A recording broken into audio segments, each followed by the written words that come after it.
This is a quilt that was my great, is that it? Great grandmother's quilt. She made this quilt, and quickly, I just want to tell you, I serve on the downtown Quilt Trail here in Greeneville, and I said, I think I have a quilt we might want to do.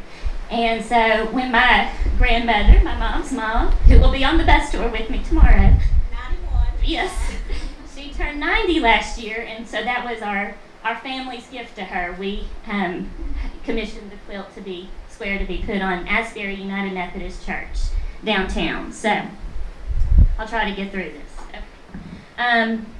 At age 17, Mary Ann Foshee married Charles Thomas Britton on September 2nd, 1888. They began housekeeping in a small cabin along a creek near the Bayleton Highway. After 6 children, they had 5 boys and 1 girl. Mary Ann decided the family needed a larger house. So in 1905, she began designing and even built a cardboard model of the home she wanted for her family. The house still stands on the Bayleton Highway. Maybe we'll pass it tomorrow. I don't know what our schedule is. I'll show you if we do. In the parlor of the house hung her quilting frames, and one of her granddaughters still has the frames, we found out during all of this. In the parlor of the house hung the quilting frames that were lowered from the ceiling after all the other chores had been completed, and Ma Britton would quilt away. Other ladies from the community would gather near the fire and share the long process of quilting and piecing the quilt.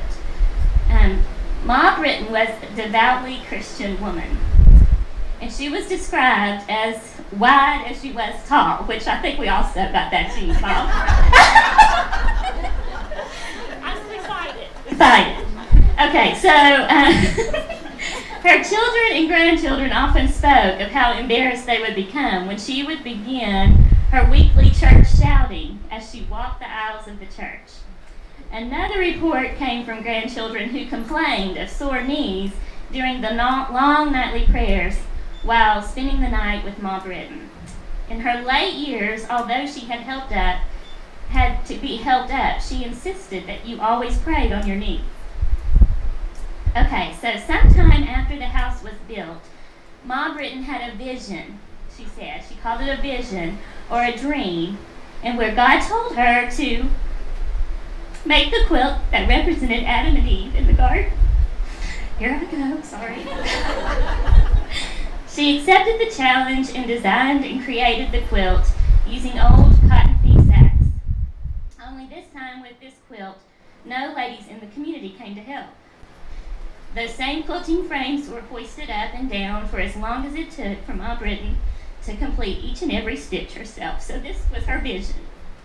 And at one point, Winnie Green saw it and photographed it, and Alice Lofton, who is a local poet and historian, was moved to write a poem about it. And typically, my son Hank, who is 10, will read the poem, but the Demolition Derby is at the fair tonight, and he wanted to go there instead. So, Mom is going to read the poem for you all. I don't think I'll cry. No, Again, this was written by Alice Lofton, who is a local historian and poet from Greeneville. She named the poem "Sacred Stitches." She knelt down. On her knees, a short, plump woman, she knelt down. The children were with her, kneeling also as she taught. The spare bedroom in the house she built with her father, scrubbed clean for the Sabbath, best quilt on display, they all knelt down. She remembered, she told, after the prayers, the quilt story. She had had a vision, dreamed a dream, the Garden of Eden. Poets used pens, painters their brushes, and so why not a quilt? Her frame stood ready, fabric scraps collected years past, nothing thrown away.